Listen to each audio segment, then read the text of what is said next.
That's kind of what scares me, right? It's that old quote. It's like good is the enemy of great or something like that, right? So, well, we dove deeper and you can almost always reverse engineer it back to how well do you really know who your ideal customer is, right? So I just read a report the other week where Hermes Paris, the luxury clothing brand, right? They spend 80% of their marketing and advertising budget on 5% of their audience, right? So sometimes, like you said, we spray and we pray. We're just like, I know I need to run ads. Let's go. That's what they were doing. But when we did a little bit more research into who their ideal customer was, there was this niche audience, in particular suburban America, that had a particular issue. And when we took the budget and hyper focused it on that group, we doubled the return on ad spend, Hmm. and then the customer lifetime value tripled.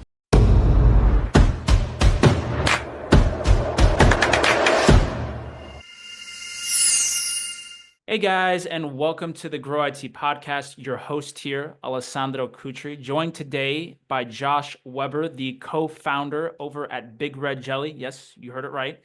Today, we're going to be diving into his story, a little bit about the humble beginnings of Big Red Jelly and his story about building this company, as well as some insights into the marketing and branding industry. So definitely make sure to stick around. It's going to be a fun one. But without further ado, I'll kind of just pass on over to you. Josh, if you don't mind just introducing yourself to the audience and telling them a little bit about your backstory and how you got to where you are today. Yeah, thanks for having me. I'm excited to be here. Of course. Started Big Red Jelly 7 years ago with my co-founder. I've been in agency life, hashtag agency life for my entire professional career. Bounced around. I've worked in big agencies, to worked in Chicago for a while, came back to Utah, and eventually my co-founder and I thought it's time to leave the nest and start Yeah. our own. And so Big Red Jelly was born, and here we are. Wow. So we gotta ask, man. We gotta ask. What was the how did you guys come up with Big Red Jelly? What was the I guess what prompted that, Yeah, it starts with again when I used to work at larger agency. When I say larger, meaning we work with really big clients in big cities, and I learned a lot. And I specialized in brand strategy, brand positioning, brand campaigns at a very high level. But the one thing that didn't really sit well with me is whenever you tie the word creative or Mhm. strategy onto something, all of a sudden there's a lot of fluff. There's a lot Yeah. of maybe even overpricing, right? Yeah. And long story short, we knew we wanted to start a new agency that offered world-class creative, but was efficient and transparent. Those two principles. Hmm. And long story short, I'm a big National Geographic fan. And at that point in time, when we were thinking about a name, I got an email from Nat Geo that they just discovered the red jellyfish off the coast of Japan. And it was the world's most efficient animal in terms of the energy it consumes and then the energy it puts out into the ocean. And so redjelly.com was taken by some foodie blogger in the UK. Then we went with Big Red Jelly, and that's been our mascot ever since. I love it. I love it. I love it. So if, for the audience who's maybe tuning in for the first time and they're trying to like learn a little bit more about what you guys are doing over at Big Red Jelly, what is the I guess we talked a little bit about off camera, but how would you explain that kind of value proposition that you guys have as an organization? Hmm. Well, it's interesting as you and I were chatting, before we kicked things off, you kind of hit it right on the head, which I was really happy to hear. We specialize in those foundational elements and steps that companies more often than not get wrong before they turn up the gas and do marketing or advertising. So our tagline Yeah. is brand, build, grow. And again, in my experience with working with big brands and especially small to mid-sized businesses, time and time and time again, I would see these companies that have limited budgets, and they're working their butts off, and then they go and spend, X amount of money with Google Ads or what have you. They'll take your money and they won't ask Yeah. questions. But so many fundamental issues going wrong before then. So we're all about building and branding that foundation that companies need so that they can grow better and more efficiently down the road. I mean, I think that's such a great point, and obviously, one thing that people have to consider when they're want to start marketing efforts, right? It's not like you can just throw a whole bunch of money at a PPC campaign or throw a whole bunch of money at, Meta, wherever it may be, and expect you to get this ROI on it, right? You have to have the Exactly. foundation that's built, because advertising and marketing is probably the most competitive that's ever been, Mm, especially in 2025, given the nature of of industries that we're in, right? Everyone's trying to be on the digital landscape, and so you have to make sure that you have those elements, dialed in before you really start a lot of things, right? And we always yeah. tell our clients and the people that work with us, it's imperative to, build some type of brand, build, even if that's a founder led brand, if that's a company brand, right? There's something that has to be built before you start to even reach out to folks, right? Yeah. Because, for example, if you're reaching out as a nobody, you're probably going to get lower response rates than you would if you had a brand backing you, right? So, So true. like, Yeah. to your point, what are some things that you can kind of maybe go into, Josh, or like some either success stories or something that you can share with the audience of what you were able to do with the company, and then how they kind of, were able to transform afterwards? You don't have to give out specific names, but I think that'd be good Yeah. for them to hear something like that. Yeah, there's several that come to mind. So the first phase for us is brand, right? So, Mhm. and you hit on some really good points too, which I'm glad you brought up. But it again, it's scary and it's a little surprising to me when we go through the brand phase and people think, okay, brand, oh, it's a logo, right? No, it's more than just the logo, right? So Yeah. when I say brand, my definition of what a brand is the perception that your ideal customers have of what you do. It's their gut reaction. So, Yeah. I'll often ask people like, what's the difference between Starbucks the brand and Starbucks the business? And people kind of struggle with this idea, but we use the word brand all the time, like, oh, it's my favorite brand, right? It's my favorite brand of cereal, my favorite brand of shoe.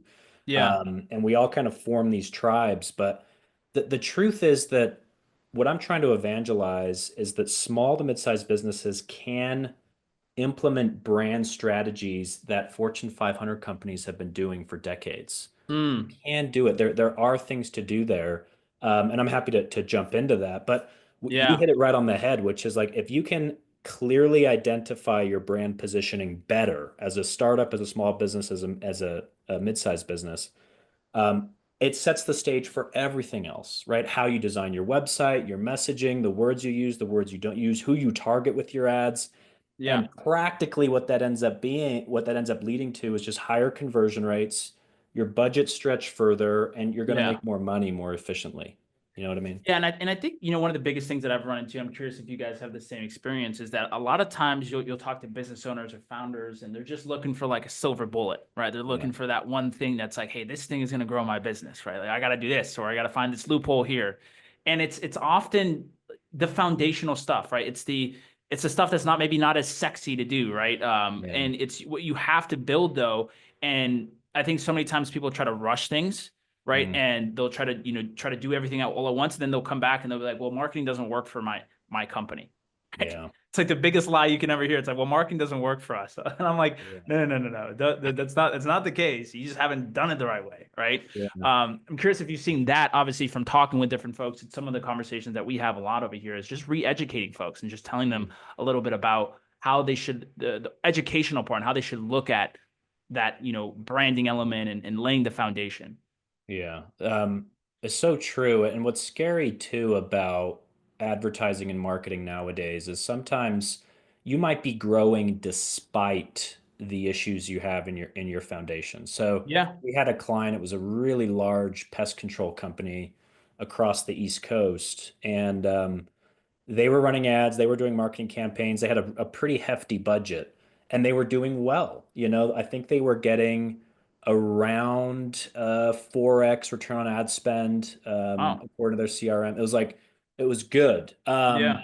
And but that's kind of what scares me, right? It's that old quote, it's like good is the enemy of great or something like that, right? So Yeah. um, well, we dove deeper, and you can almost always reverse engineer it back to how well do you really know who your ideal customer is, right? So I just read a report the other week where Hermes Paris, the luxury clothing brand, right? Hmm. They spend 80% of their marketing and advertising budget on 5% of their audience, Hmm. right? So sometimes, like you said, we spray and we pray. We're just like, I know I need to run ads. Let's go.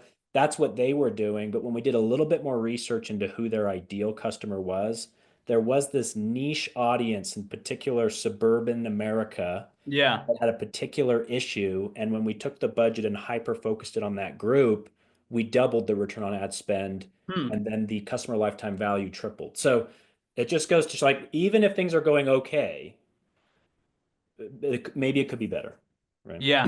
Yeah, yeah, yeah. And it's always, I always like to say there's an exception doesn't make the rule, right? In that itself. There's always going to be exceptions, there's always going to be unicorns that you'll be able to find that will be able to, I talk with some companies that don't have a website and they're doing 20 million, ARR, and I'm like how, how did you get here? How did you get here? But it's one of those things where it's, you know, yes, there are exceptions to every rule out there, right? But it's always going to stem back to the foundational stuff, right? And understanding. And that is almost the foundational stuff as well, like knowing your target audience, right? Knowing Yeah, your ideal client profile, knowing where you're going to be able to target and who is it that you provide the most value to? Who is it that actually loves your working with you, right? And so yeah, having that knowledge is also some of the foundational stuff there. yeah. But I'm curious, Josh, I want to just switch a little bit just to talk a little bit about your journey in building, Big Red Jelly, because it's, almost 8 years in the making, right? Yeah, I'm yeah. sure that it's, if you're an entrepreneur, we get a lot of people that tune in, they know that it's not always ups, it's not always just up. There's a lot of ups and downs, right? In that itself. What were some of the challenges that you faced like earlier on in growing your firm, right? That maybe you can be able to give some advice on kind of how are you able to overcome those, or if you still are trying to overcome them. I think a lot of entrepreneurs will sympathize with this. I think the biggest challenge looking back to some of those early years is, you're working on the car and you're working on the car shop at the same time. Like you're in Yeah. you're in a technical role, you're playing the role of the business owner, and then you're playing the role of the technician. And, we didn't raise money, we didn't have any investors, it was all sweat equity. And you have to understand what that means in terms of what you must be willing to sacrifice. It means that you've got to push 80-hour work weeks. You've got to execute on the client deliverables and Yeah. go get new clients and do your accounting and do your finance. And there was a couple of years where I did that. If I could look back to younger Josh and say, "Hey man, I think I could have worked smarter," but Yeah.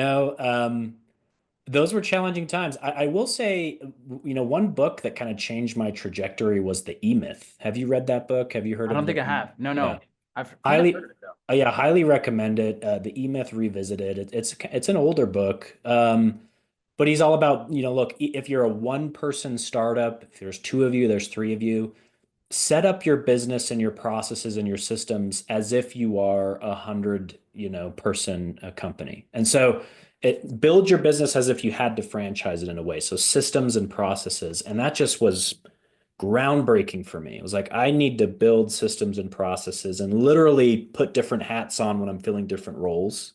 Yeah. Because if you build your company that way, then it will start to fill that void, right? So build it in the way that you see it becoming. And that was a game-changing book for me. And I think that did set the stage for where we are now. We're big on processes here, Yeah. processes and systems. Yeah.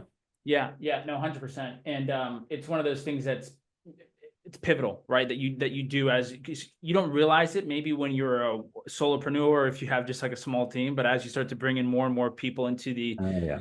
into the business, it's not like you can solve. Well, you can potentially. You can solve certain problems within your business by throwing people at it, right? Like you're like, hey, like I have a problem in my business. Let me just throw a whole bunch of people at it, right? And Yeah. that's what we tried to Yeah. do early on in our business, and we made a big Mhm. mistake. And we're like, wait a second, we don't Mm. just throw people at a problem. We throw like you fix the process, you make it better, you systematize it, and then you can put people that can run it. But you can't Yeah. expect people to fix the problem, right? You have Yeah. the process is what you have to do and nail it so that is the thing that's ultimately going to fix the problem, right? And Love that. so Yeah. I love what you said, and I completely agree. I think it's one of those things that you have to always have in the back of your mind is like, how am I like I'm always thinking that now. Okay, like what I'm doing, how can I systematize it for when I know that I'm not going to be doing this for much longer? That I know that the next person who comes in this is able to have an easier time than Mm. I was, right? Because Mm. that's a lot of what we do is like kind of blazing the path, right? Within our business and figuring out the process for sales, for marketing, for fulfillment, for customer success, right? For Yeah. management, right? And you just have to be able to have those processes built out, and I like it. I like the idea of doing it from, because maybe if I were to go back, I probably would have started from the beginning. You know, Yeah. started doing all that. Probably would have saved me a lot of pain. So Um, true. Yeah, we yeah, often just are like doing stuff, we're good at what we do. That's why yeah, we do it. That's why we have this entrepreneurial moment and we think we can go do it. But yeah, you got to process that down, find someone who can follow that process and then let go, yeah, can let go. yeah. That's tough for us. Yeah, so when it comes to like acquisition, right? From the like what's been the greatest tool for you guys that's always like worked in terms of like, hey, this has been some of our acquisition strategy to always help us bring on new clients. Like what's been that thing for you guys? Well, priority number one is just delivering on your brand promise from the get-go. So that's priority number one for me in leadership is to execute and have happy clients and exceed Yeah, expectations. Because in our space, that's what's going to lead to bigger sales, faster sales too, right? An introduction always goes a longer way, where it's a much shorter sales cycle than an inbound lead and what have you. So yeah, that's priority number one. Priority number two in the agency space and for any kind of agency owners out there, strategic partnerships are huge, right? So like that's going to require though that you are intellectually honest and you say, okay, this is what we're the best at. We're yeah. not the best at these other things. Let's find people who are. Like and that's tough for a lot of agency owners because they think that they can be all and end all to everyone. No, right? The That was biggest one of trap the, you can fall into. Yeah, yeah, totally. So I'm all about strategic partnerships and saying, we're really good at this. We're not good at this. We're not interested in even doing this. We need you to do it. And then that's rocket fuel. Strategic partnerships in the agency space is rocket fuel. definitely, man. And it's one of the things that, I think you hit the nail on the head. And really for a lot of companies out there, not just the agency space, is that, you try to be everything to everyone and you end up building a Frankenstein business, right? Where it's like you're trying to have all these different processes, because it's really hard when you're super lean as a team to fulfill on multiple different services that require in-depth knowledge to be able to make sure you're Yeah, delivering a good job, right? Like for you to do branding and then for you to also maybe be able to do, lead generation, or, they're two very specific segments of marketing that require an expert, to do those things, right? And so totally. most of the time, if you're a smaller, agency, it's going to be hard for you to have the resources and, the knowledge to do all those different, services, right? So I think Yeah. it's almost like imperative for you to be able to find those one or two services that you are the best at and make that your bread and butter, right? Because that's what's going to lead to higher retention, higher customer lifetime value. And then, like you said, being able to build the strategic partnerships with people. That's one of the things that we're doubling down on actually within our business, Mm. because we realized that, right? It's like, hey, we don't have to be everything to everyone. You just got to be really good at what you do. And then that's what's going to Hmm. make you stand out, right? Yeah. So totally agree. We're definitely aligned in that sense. Love Um, it. you know, when it comes to like mindset, man, and you talked a little bit about this, right? Working 80 hours a week, you obviously there, I don't think I've met an entrepreneur that said it was easy building the business. But what type of mindset would you really say is really needed to be, a successful founder of a company? Like, what have you found that served you well? I mean, there's the obvious answers. I kind of always use this to my advantage. I don't know if most entrepreneurs feel this way, but for me, in prior agency jobs where I found myself, I was never the best SEO wizard. I was never the best designer. There was always Yeah. a better salesperson. There was always a better financial guru. But I leaned into the fact that I knew I would just outwork people. You know what I mean? And Yeah. so I think most entrepreneurs have that grit and that resilience where you kind of do have to be pretty good at a lot of different things, but you Yeah. have to be really good at just constantly going. Like Elon Musk says, it's like eating glass and staring into the void when you are a startup owner, an entrepreneur. So true. I will say though that I had a mentor once who said to, and it stuck with me for a long time. He said, my job as an entrepreneur is to be the dumbest guy in the boardroom.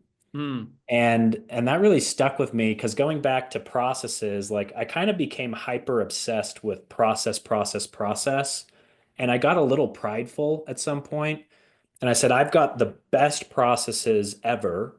I could Yeah. put anyone in these processes and we're going to scale.